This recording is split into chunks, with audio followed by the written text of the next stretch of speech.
Hi guys, I'm Scott from Brunner's Pro Shop here in Portage, Michigan. And the office guys got me out early to check out some of the new, latest, and greatest. Scott, what's your biggest issue other than performance that your customers and you as a pro shop operator deal with? Well, the main concern about that is anything to do with bowling balls cracking and the longevity of what the surface is going to give us. When you're dealing with a cracking, how much of a hassle is that? Is that an out of cost expense out of your pocket when you have to warranty a ball? Is it an out of cost for expense for you or your consumer? Well, when we do it, we try to take care of our customers the best we can, and I know other pro shop guys do a little bit different than what I do, but if we have cracked bowling balls or cracked equipment, defects, whatnot, I always take care of them if they're my customer. It's still an out-of-pocket expense for you as far as your time, Yep. your grips and slugs, time to, to re-drill the ball. Yep. So when we do that, we're talking, it can be upwards to, if you wanted to say service work-wise, up to $50 per piece that we lose out on for the second time around. And sometimes that's not just the second time, it could be the third time, it could be the fourth time for the season from, different types of cover stocks. With the USB-C specs coming in, and we're only going to be able to adjust ball reaction, we can't adjust ball reaction with weight holes, how important is it to get the right pin placement and the right VAL angle? So when we're talking about the drill angles, the distance from pin to positive access point, and the valve angle, it is crucial to be able to get that correct on the first try. And no matter what, we're still drilling round bowling balls, but the pin distance to PAP is going to be our number one concern for each bowler.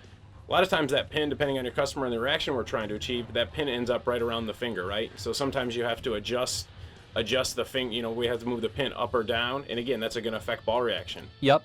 And sometimes when the customer comes in and they get a new ball drilled and we happen to go, it's really close to our inch around our diameter for manufacturer warranty, and we're allowed to drill that pin out, we'll drill the pin out, and we have to then explain to the customer why we did that for manufacturer purposes. Before, we could get away with it because we could tweak it with a weight hole. Exactly.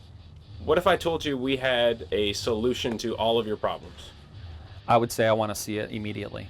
Scott, I want to introduce you to DOT technology. Take a look at this, and let's get your reaction.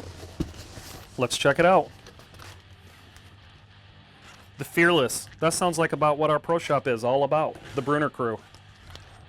Eric, tell me what's going on with this. What are your first reaction when you see this ball? It has no pin placement. Tell me about it.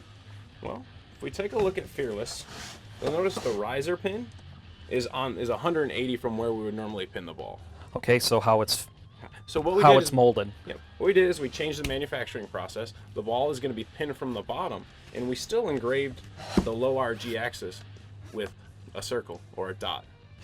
That's going to allow us to drill anywhere. So now we're able to get that exact pin to VAL angle without having to adjust it, getting that proper ball motion for your customer, and also we're going to increase durability and reduce cracking. That sounds like a great idea. That's going to help out tremendously when we're getting close to our lines and keeping the customer happy with motion down lane without having to worry about it coming back in and splitting. All right guys, so I've got my ProSect out. I'm going to do with this new technology DOT, we're going to try my favorite layout, which is about 55 by 4.5 by 45. So let's put it to work and see where we get at. So when we're doing some of these dual angle layouts, even for ourselves, you still got to be cautious on pin to positive access point. Without a pin being there, there's a dot. You still got to center it off of that point. So where this is going to put this at, when we measure it all out, I don't use finger inserts. This is going to put that pin placement with the switch grip and everything in almost right in the center of my middle finger.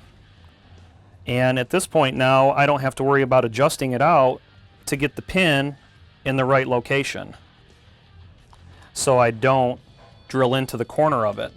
Without using finger inserts in the ball,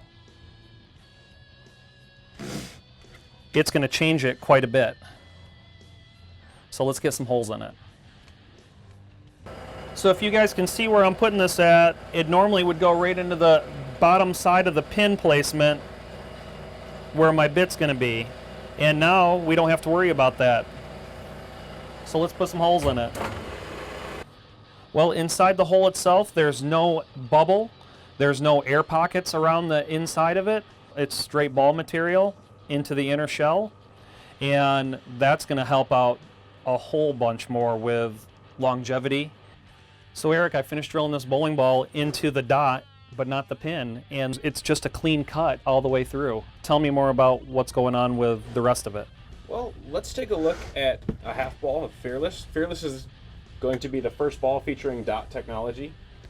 So as you can tell on the half ball, we do have Dynamo core, and we're going to take a look at, again, here is the pinning process. The riser pin is on the bottom side of the ball. On the bottom side, so this is the bottom of the weight block. This is the bottom of the weight block, and as we turn the weight block, you can see the dot is engraved here. Well, Scott, now that you've laid out Fearless with your favorite dot to PAP distance, let's go on the lanes and see how it reacts. Okay, let's do that.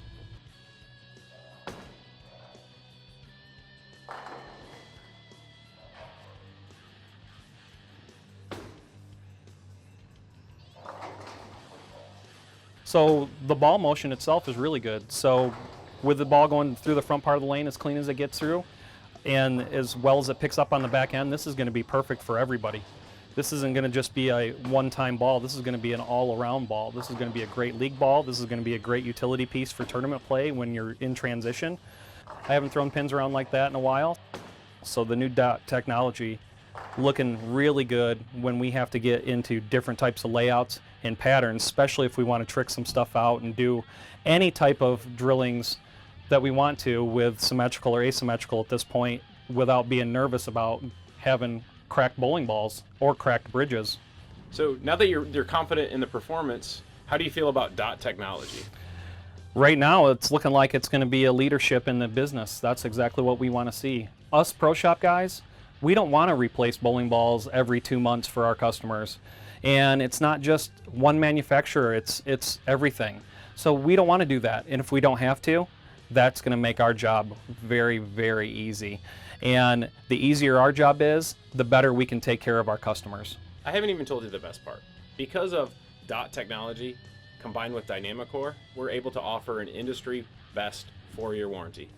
That's crazy. I've never heard anything like it. This is my 20th season in the industry, and I've never heard of a 4-year warranty. We've got some 2s and we have some 3s, and a 4-year warranty. The durability on this ball is going to stand the test of time. I really need to see this soon.